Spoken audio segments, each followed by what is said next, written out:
দাদু ভোটটা কিন্তু আমাদেরকে দিও, এবার প্রচুর উন্নয়ন করব।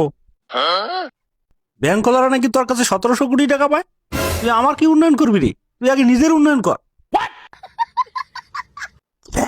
বুড়োগুলো হঠাৎ এত সচেতন হয়ে গেলে কি হবে?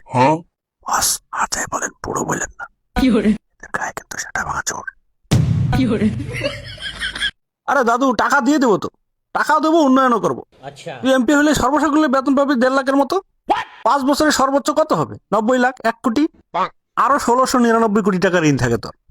তোরে ভোট দিলে তুই উন্নয়ন তো দূরে থাক, তুই ওর ব্যাংক সহ খাই ফেলবি। শালার বুড়ো, এত হিসাব দেখাইতে বলছি তোরে? তুই বুড়ো কাকে বললি রে? একই দাদু, তোর বাপ বুড়ো আরাম দাদা।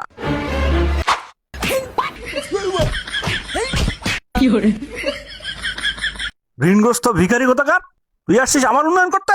প্লিজ আমাকে ক্ষমা করে দাও প্লিজ।